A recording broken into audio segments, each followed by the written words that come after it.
እንግዲህ ጤና ጣቢያ ዛሬ የሰራው ስራ ብቻ ሳይሆን ከዚህ በፊትም እንደሚታወቀው እንግዲህ ይህ ተቋም የተመሰረተው በጃንሆይ ዘመነ መንግስት ከሌሎች አጋር ድርጅቶች ጋር በመተባበርና በደንብ የህዝብ ትብብር በ1949 ታህሳስ 4 ነው የተመሰረተው።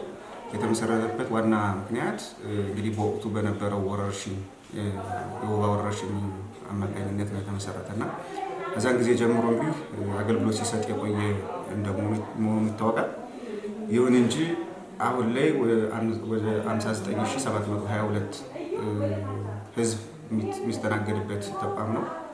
ተቋሙ እንግዲህ ስናስተናግድ አሁን ባለንበት ሁኔታ ዘመናዊ ማድረግ ስላለብን የመድኃኒት አቅርቦታችን ቁጥጥራችን መቀጠል ስላለበት ዛሬ የተመረቀውን ዘመናዊ የመድኃኒት ኦዲቴብል ፋርማሲ ያስመርቀናል ማለት ነው። እንግዲህ ይህንን ኦዲቴብል ፋርማሲ ያሰራንበት ዋና ምክንያት አንደኛ ዘመናዊ ማድረግ ስለሚያስፈልግ፣ ሁለተኛ የአሰራር ስርዓቱ ወደ ዘመናዊነት ሲመጣ ከነበረው የፋርማሲዎች ኦዲት አደራረግ ስርዓት ጋር ችግር ስለነበረ አሁን ተጠያቂነትን ለማስፈን የህዝብን የመድኃኒቶች አላግባብ እንዳይበዘበዙ ለማድረግ እና ያላግባብ ኤክስፐርት ያደረጉ ዳሜጅ እንዳይሆኑ ለማድረግ የተሰራ ስራ እንደሆነ ነው እንግዲህ መግለጽ የሚቻለው። ስለዚህ ይህን ለማሰራት መጀመሪያ ምን ሆነ፣ በማን ነው የተሰራ የሚል ሊነሳ ይችል ይሆናል። ስለዚህ ሙሉ ወጪውን ከበር አድርጎ ያሰራው እንግዲህ ጤና ጣቢያው በራሱ ገቢ ነው።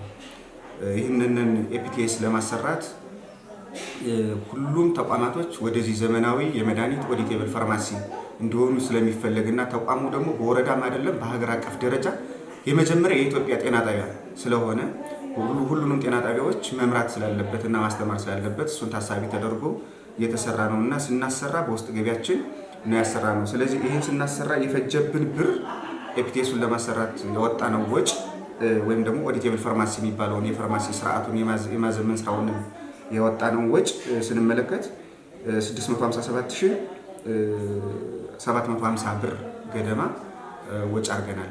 ይህንን ለማሰራት ማለት ነው። ስናሰራው እንግዲህ ህጉን ተከትለን ስርዓቱን ተከትለን በዞን ደረጃ ስታንዳርዱን አስወጥተን ሪፎርሙ በሚጠይቀው መሰረት ስታንዳርዱን አስወጥተን ፕላኑን አስወጥተን በዞን መሐንዲስ በጨረታ በጋዜጣ አስወጥተን ነው እንግዲህ በፍትህ ውል አስይዘን ነው ስራውን ያሰራ ነው።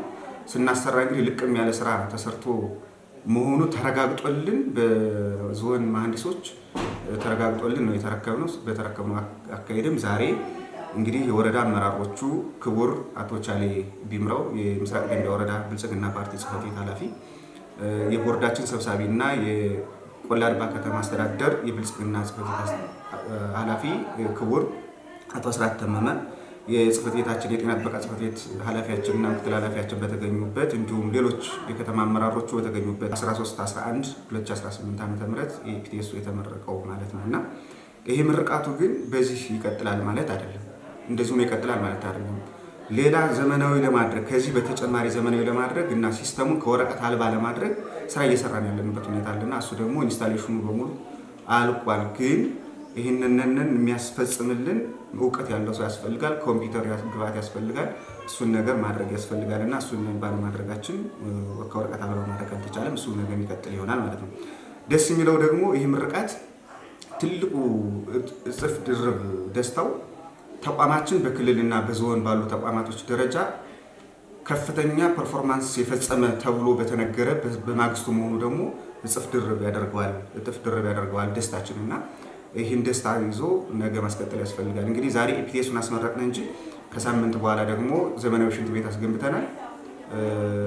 ሌሎቹም የሪፎርም ስራዎች አስንተን ብለናል። 85.4 በማምጣት በክልል ደረጃ ተቋማችን ትልቅ ፈጻሚ ከሚባሉ ተቋማቶች ውስጥ አንዱ ወይም ደግሞ ሃይ ፐርፎርማንስ ፒኤችሲዩ ከሚባሉት ውስጥ አንዱ ሆኗልና እሱን መሰረት አድርገን የምናስመረቅበት ይሆናል። እሱን ለማድረግ እንግዲህ ግቢውን እንዳየሽው ያስዋብንበት መንገድ፣ የሙያተኛው ኮሚትመንት፣ የስታፉ ኮሚትመንት ከዚህ ደረጃ ለማድረስ ተችሏል እና እሱን ማስቀጠል ያስፈልጋል። ሶስተኛው እጥፍ ድርብ ደስታ ደግሞ ምንድነው? ተቋሙ እንግዲህ የ70 ዓመት አንጋፋ ተቋም ነው።